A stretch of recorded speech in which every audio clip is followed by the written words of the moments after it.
ഉത്രാടത്തിൻ്റെ അന്ന് രാത്രിയാണ് അനിയൻ ശ്രീരാജ് നാട്ടിലെത്തിയത്. ഇന്നലെ തിരുവോണമായിരുന്നു.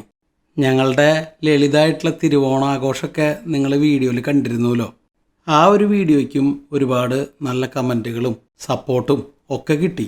ഒരുപാട് സന്തോഷമുണ്ട്. കലണ്ടർ പ്രകാരം ഇന്നിപ്പോൾ അവിട്ടം മൂന്നോണമാണ്. മൂന്നോണത്തിന് എന്താ പരിപാടി എന്ന് വെച്ചാൽ, നമ്മുടെ കൂട്ടുകാരൻ റെജിനുണ്ടല്ലോ, പല വീഡിയോയിലും നിങ്ങൾ കണ്ടിട്ടുണ്ടാവും. റെജിൻ്റെ രണ്ടാമത്തെ മകളുടെ പേരിടലാണ്. നാളെ കസിൻ്റെ കല്യാണമാണ്. ഡ്രസ്സ് എടുക്കാനുണ്ട്, ഓണത്തിൻ്റെ തിരക്കുകളുണ്ട്, അനിയൻ വന്ന മറ്റ് തിരക്കുകളുണ്ട്, എല്ലാം പറഞ്ഞു നോക്കി. എന്ത് തന്നെയായാലും വന്നിട്ട് പരിപാടികളിലൊക്കെ പങ്കെടുത്ത് ഭക്ഷണമൊക്കെ കഴിച്ചിട്ട് പോയാൽ മതി എന്നാണ് റെജിൻ പറയണേ. അങ്ങനെ തൃപ്രയാർ ഫസ്റ്റ് ക്രൈയിലൊക്കെ കയറി ചെറിയൊരു ഗിഫ്റ്റൊക്കെ വാങ്ങിയിട്ട് റെജിൻ്റെ വീട്ടിലേക്ക് പോവാണ്. എൻ്റെ ലൈഫിൽ ഒരുപാട് സുഹൃത്തുക്കളുണ്ടെങ്കിലും എന്നും എപ്പോഴും ഏത് കാര്യത്തിനും സമീപിക്കാവുന്ന ഒരു സ്ട്രോങ് പില്ലറായിട്ട് എപ്പോഴും കൂടെ നിൽക്കുന്ന ഒരു ഫ്രണ്ടാണ് റെജിൻ എന്നുള്ളത് മുൻപത്തെ വീഡിയോയിലും ഞാൻ പറഞ്ഞിട്ടുള്ളൊരു കാര്യമാണ്. അതുകൊണ്ട് തന്നെ എന്തൊക്കെ തിരക്കുകളുണ്ടെങ്കിലും അവൻ വിളിക്കുമ്പോൾ പോവാണ്ടിരിക്കാൻ കഴിയില്ല. അങ്ങനെ റെജിൻ്റെ വീടെത്തി. അല്പം വൈകിപ്പോയൊന്ന് ചെറിയൊരു സംശയമുണ്ട്. ചടങ്ങ് തുടങ്ങിയോ ആവോ? കഴിഞ്ഞ പരിപാടി കഴിഞ്ഞാ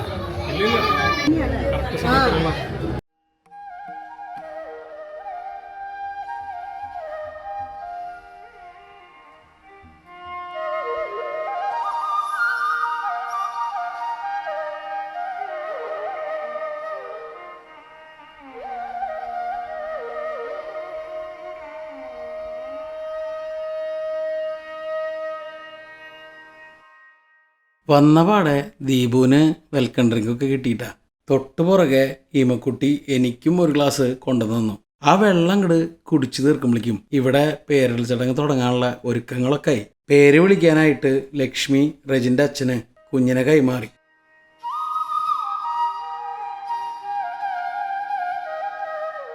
ഇരുന്നിട്ട് 10 സെക്കൻഡ് ആയില്ല, അപ്പോഴേക്കും കൊച്ചു കരച്ചിൽ തുടങ്ങി. പല അടവും പയറ്റെങ്കിലും ഒരു രക്ഷയുണ്ടായില്ല. കരച്ചിൽ നിർത്തണേ ഇല്ല. ഒടുവിൽ കുഞ്ഞിൻ്റെ ചേച്ചിയായിട്ടുള്ള ഇമക്കുട്ടി രംഗത്തിറങ്ങേണ്ടി വന്നു.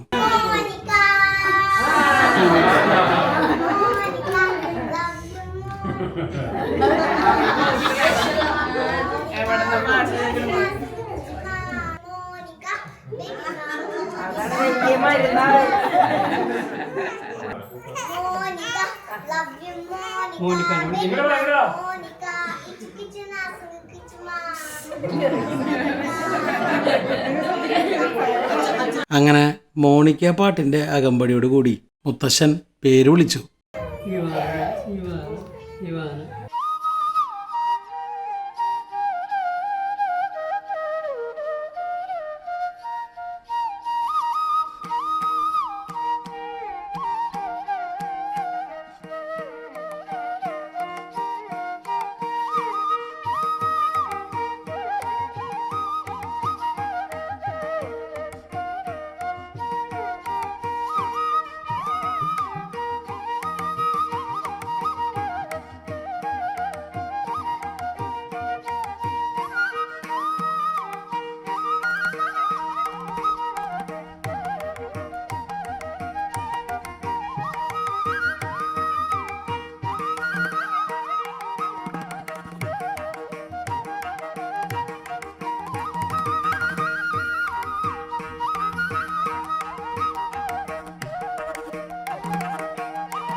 ഇപ്പോൾ ഫോട്ടോ എടുക്കുന്നത് എൻ്റെ റെജിൻ്റെ കോമൺ ഫ്രണ്ടായിട്ടുള്ള റാസിക്കും അവൻ്റെ വൈഫുമാണ്. ഫോട്ടോ എടുപ്പൊക്കെ കഴിഞ്ഞ് നേരെ ഫുഡ് അടിക്കാൻ പോയി. ഇന്നത്തെ ഇവിടുത്തെ ഫുഡ് സജസ്റ്റ് ചെയ്തത് ഞാനാണ്. എൻ്റെ കോളേജ് മേറ്റും അടുത്ത സുഹൃത്തായിട്ടുള്ള രഞ്ജിത്തിൻ്റെ കൊച്ചിൻ്റെ മാമോദീസയ്ക്ക് പോയപ്പോഴാണ് ഇവരുടെ ഫുഡ് ആദ്യമായിട്ട് ഞാൻ കഴിക്കണേ. റെജിൻ നാട്ടിലെത്തിയപ്പോൾ കൊച്ചിൻ്റെ പേരിടൽ പറയണ കൂട്ടത്തിൽ ഏതെങ്കിലും നല്ല കാറ്ററിംഗുകാരെ സജസ്റ്റ് ചെയ്യാൻ പറഞ്ഞിരുന്നു. അങ്ങനെയാണ് റെജിന് ഞാനിവരെ സജസ്റ്റ് ചെയ്തത്. നാളെ കസിൻ്റെ കല്യാണം ആയതുകൊണ്ട് എത്രയും പെട്ടെന്ന് ഫുഡ് അടിച്ചിട്ട് ബാക്കി പരിപാടികൾ നോക്കാമെന്നാണ് പ്ലാൻ. ഇപ്പോൾ ഇതുപോലുള്ള പരിപാടികളൊക്കെ വരുമ്പോഴാണ് പഴയ ഫ്രണ്ട്സിനൊക്കെ കാണാൻ പറ്റുക. റാസിക്കിൻ്റെ വൈഫിൻ്റെ കൂടെ കുറച്ചേരൊക്കെ വർത്താനം പറഞ്ഞിരുന്നു. അതിനിടയിൽ റെജിനും വന്നു. അപ്പോൾ അപ്രതീക്ഷിച്ച പോലത്തെ നന്നായിട്ടുണ്ട്.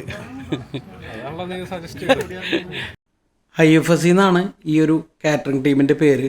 അവരുടെ നമ്പറൊക്കെ ഇതാ ഈ ഒരു ലീഫിൽ കാണാം. ഇറങ്ങാൻ നേരം ഞങ്ങളെ യാത്രയാക്കാൻ റെജിനും കൂടെ വന്നു. ഒരാഴ്ച കഴിഞ്ഞ് റെജിനും തിരിച്ച് ഖത്തറിലേക്ക് പോവും. പറ്റുകയാണെങ്കിൽ റെജിൻ്റെ കൂടെയും എവിടെയെങ്കിലും പോയിട്ട് ഒരു വീഡിയോ ചെയ്യണമെന്നുണ്ട്. അപ്പോൾ ഓക്കെ ബൈ. ശരി.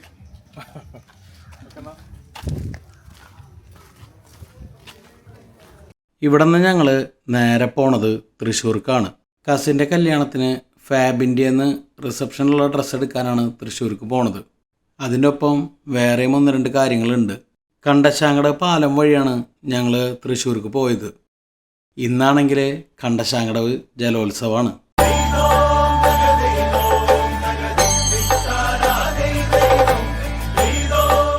പാലത്തിൻ്റെ അപ്പുറത്ത് ഗാലറിയിൽ അതിൻ്റെ ഒരു തിക്കും തിരക്കൊക്കെ കാണാം. ഇത് കാണുമ്പോൾ ഡാഡീനാണ് ഓർമ്മ വരാം. പണ്ട് കുട്ടിക്കാലത്ത് ഡാഡിയുടെ ഒപ്പം പലതവണ ഇവിടെ വള്ളംകളി കാണാൻ വന്നിട്ടുണ്ട്. അന്ന് ഞങ്ങൾ മാത്രമല്ല കേട്ടാ, കൂടെ അമ്മായിയും മാമനും അവരുടെ ഫാമിലിയും പാപ്പൻ്റെ ഫാമിലിയും അങ്ങനെ ഒരു ഗ്യാങ്ങായിട്ടാണ് വള്ളംകളി കാണാൻ വരിക. ചില നേരത്ത് അതൊക്കെ ആലോചിക്കുമ്പോൾ വല്ലാത്തൊരു മിസ്സിങ്ങാണ്. സത്യം പറഞ്ഞാൽ ഇന്ന് വള്ളംകളി കാണണമെന്ന് അതിയായ ആഗ്രഹം ഉണ്ടായിരുന്നു. പക്ഷേ അതിന് നിൽക്കുകയാണെങ്കിൽ പിന്നെ ഇന്നത്തെ എല്ലാ പ്ലാനും പൊളിയും. അതുകൊണ്ട് ഞങ്ങൾ നേരെ തൃശ്ശൂർക്ക് തന്നെ പോന്നു. നേരെ ഫാബിൻ്റെയിലേക്കാണ് പോണത്. ഫാബിൻ്റെനെ കുറിച്ച് ആദ്യം ഞാൻ കേൾക്കണതേ എൻ്റെ കുഞ്ഞേട്ടൻ ദുബായിലുള്ള ഫാബിൻ്റെയിൽ ജോയിൻ ചെയ്തപ്പോൾ മുതലാണ്. ദുബായിലുള്ള ഫാബിൻ്റെയിൽ ഞാൻ പലതവണ പോയിട്ടുണ്ട്. കൊച്ചി ലുലു മാളിൽ സ്റ്റോർ തുടങ്ങിയപ്പോഴും പിന്നെ തൃശ്ശൂർ വന്നപ്പോഴും ഇടയ്ക്കിടയ്ക്ക് പോകാറുണ്ട് കേട്ടോ. തൃശ്ശൂരാണ് ഏറ്റവും കൂടുതൽ പർച്ചേസ് ചെയ്തിട്ടുള്ളത്. അത് കൂടുതലും ആർട്ട് ഓഫ് ലിവിങ്ങിലുള്ള രാജേഷ് ഏട്ടൻ്റെ കൂടെയാണ്. മിക്കവാറും ഞങ്ങളിവിടെ വരുന്നത് സീനിയറായിട്ടുള്ള ആർട്ട് ഓഫ് ലിവിങ് ടീച്ചേഴ്സിന് എന്തെങ്കിലും ഗിഫ്റ്റ് ചെയ്യാനായിരിക്കും. അങ്ങനെ വരുന്ന കൂട്ടത്തിൽ ഇവിടുത്തെ ഡ്രസ്സുകളും പ്രോഡക്റ്റുകളും എല്ലാം നടന്ന് കാണും.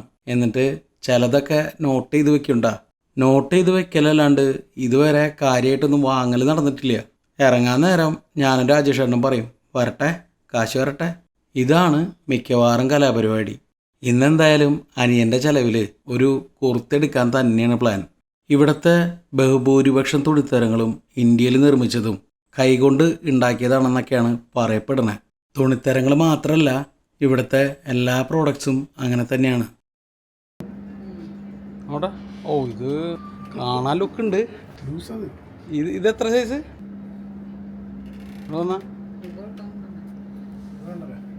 നിനക്ക് ഇഷ്ടമില്ല ഇത് ഈ ടൈപ്പ്? ലുക്കായിട്ട് അല്ലേ? ഇത് അങ്ങനത്തെ കറക്റ്റല്ലടി. അങ്ങനെ ശ്രീരാജിന് പുറകെ ഞാനും ഒരു കുർത്തെടുത്തു. കൂടെ ഒരെണ്ണം രാജേഷ് ഏട്ടനും എടുത്തു കേട്ടോ. നവരാത്രിക്ക് ഗിഫ്റ്റായിട്ട് കൊടുക്കാനാണ് പ്ലാൻ. അങ്ങനെ ഏറെ നാളത്തെ എൻ്റെയും രാജേഷ് ഏട്ടൻ്റെയും ഞങ്ങളുടെ എല്ലാവരുടെയും ഒരാഗ്രഹം കണ്ട് പൂർത്തീകരിക്കപ്പെട്ടു. നാളത്തെ കല്യാണത്തിൽ ഗുരുവായൂർ അമ്പലത്തിലാണ് താലികെട്ട്. അതിനായിട്ട് ഓരോ മുണ്ടും ഷർട്ടും ഇനി വേറെ എടുക്കണം. അത് കൂടാണ്ട് 1-2 പേരെ ശ്രീരാജിനെ കാണാനുണ്ടായിരുന്നു. എല്ലാം കഴിഞ്ഞ് വന്നപ്പോൾ നേരം കുറച്ച് വൈകി. തിരിച്ചു വരുമ്പോൾ കണ്ടശാങ്കടവിൽ ജലോത്സവമൊക്കെ കഴിഞ്ഞ് ആൾക്കാർ വീട്ടിലേക്ക് പോകണൻ്റെ നല്ല തിരക്കായിരുന്നു. ഓണായതുകൊണ്ട് ഒന്നിരുന്ന് ചായ കുടിക്കാൻ പറ്റിയ ഒരൊറ്റ സ്പോട്ടും ഓപ്പൺ ആയിട്ടില്ല. അവസാനം തൃപ്രയാറുള്ള ലിയോ ഡെസേർട്സ് മാത്രമായിരുന്നു ഒരഭയം. ഇവരുടെ മെനുവിൽ ഒരുപാട് ഐറ്റംസ് ഉണ്ടെങ്കിലും ഇവിടുത്തെ റാപ്പും റോൾസൊക്കെയാണ് എൻ്റെ ഫേവറേറ്റ്. ഞാനും ദീപും ശ്രീരാജും കൂടിയിട്ട് 2 റാപ്പാണ് പറഞ്ഞിട്ടുള്ളത്. കൂടെ ശ്രീരാജിനും ദീപുവിനും ഓരോ ടെൻഡർ കോക്കനട്ട് ഷേക്കും എനിക്കും അമ്മയ്ക്കും ഹോട്ട് ബദാം മിൽക്കുമാണ് പറഞ്ഞിട്ടുള്ളത്. അമ്മ വെജായതുകൊണ്ട് ഒരു ഫ്രഞ്ച് ഫ്രൈസും എക്സ്ട്രാ പറഞ്ഞിട്ടുണ്ട്. വളരെ കുറഞ്ഞു പോയല്ലോ എന്ന് ആർക്കെങ്കിലും തോന്നുന്നുണ്ടെങ്കിൽ വേറെ ഒന്നല്ല, കല്യാണ വീട്ടിൽ പോയിട്ട് കല്യാണത്തലേന്ന് രാത്രിയിലത്തെ ഫുഡും കൂടി ഇനി കഴിക്കേണ്ടതല്ലേ. ആദ്യം വന്നത് ചിക്കൻ ചീസി റാപ്പാണ്. അത് ഞാനും ശ്രീരാജും കൂടി ഹാഫ് ആൻഡ് ഹാഫായിട്ട് ഷെയർ ചെയ്തു. ഹാഫെന്ന് പറയാൻ പറ്റില്ല, ഒരു 65% ശ്രീരാജും 35% ഞാനും എടുത്തു. ഇവരുടെ ഒരു മസ്റ്റർ ഐറ്റാണ് ഈ ചിക്കൻ ചീസി റാപ്പ്. ശ്രീരാജിൻ്റെ കയ്യിൽ നിന്ന് നേരിടേണ്ടി വന്ന നഷ്ടം ദീപുവിൻ്റെ കയ്യിൽ നിന്ന് നികത്തി. എപ്പോഴും എല്ലാവരെയും സന്തോഷിപ്പിക്കാൻ നമ്മളെ കൊണ്ട് പറ്റില്ലേ, ഇടയ്ക്ക് നമ്മുടെ കാര്യം നോക്കണ്ടേ. ഈജുവിൻ്റെ പുരികൊക്കെ ഉയർന്നിട്ട് കേട്ടാ. സംഗതി നല്ല പോലെ ഇഷ്ടമായിൻ്റെ നർത്തം. റാപ്പിൻ്റെ ഒപ്പം ഇടയ്ക്ക് അമ്മയുടെ പ്ലേറ്റിൽ നിന്ന് 2 ഫ്രഞ്ച് ഫ്രൈസും കൂടി എടുത്ത് അതും ആസ്വദിച്ചാണ് പരിപാടികൾ മുമ്പോട്ട് പോയിക്കൊണ്ടിരിക്കുന്നത്. എപ്പോൾ കിട്ടിയാലും വിടാത്ത അമ്മയുടെ ഏറ്റവും ഫേവറേറ്റ് ആയിട്ടാണ് ഈ ഫ്രഞ്ച് ഫ്രൈസ്, പൊട്ടാറ്റോ ചിപ്സൊക്കെ. അതിൻ്റെ ഇടയിൽ ടെൻഡർ കോക്കനട്ട് ഷേക്കും എത്തി. ഇനിയിപ്പോൾ കാര്യങ്ങൾ വളരെ പെട്ടെന്നാവും.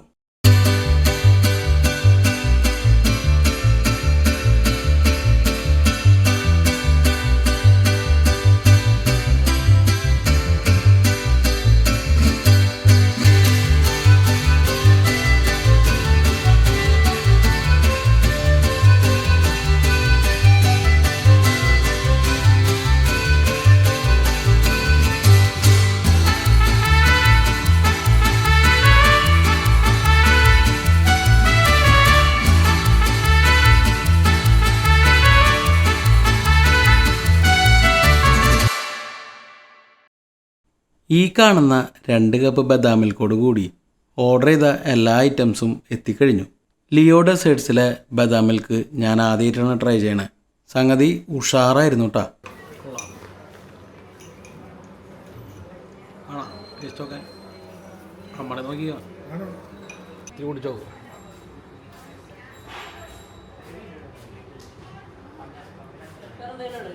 വേറെ ഒന്നും വേണ്ടല്ലോ ചേച്ചോ, വേറെ ഒന്നും വേണ്ട.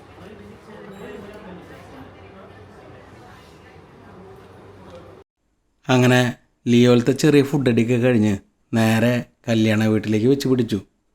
കല്യാണ വീട്ടിലെ സീനുകളൊന്നും തന്നെ ഞങ്ങൾ ഷൂട്ട് ചെയ്തിട്ടില്ല കേട്ടാ. അവിടെ എല്ലാവർക്കും അത് ഇഷ്ടപ്പെടണമെന്നില്ലല്ലോ. ഈ ഒരു വീഡിയോ ഇവിടെ അവസാനിക്കുകയാണ്. കൂടുതൽ അടിപൊളി വീഡിയോസായിട്ട് ഞങ്ങൾ വരുന്നുണ്ട് കേട്ടാ. ഇപ്പോഴും പലരും സബ്സ്ക്രൈബ് ചെയ്യാണ്ടാണ് ഞങ്ങളുടെ വീഡിയോസ് കാണുന്നത്. അങ്ങനെയുള്ളവരോട് ഒന്നുകൂടെ പറയണം, വീഡിയോസൊക്കെ ഇഷ്ടമുണ്ടെങ്കിൽ ഞങ്ങളെ മാക്സിമം സപ്പോർട്ട് ചെയ്യുക.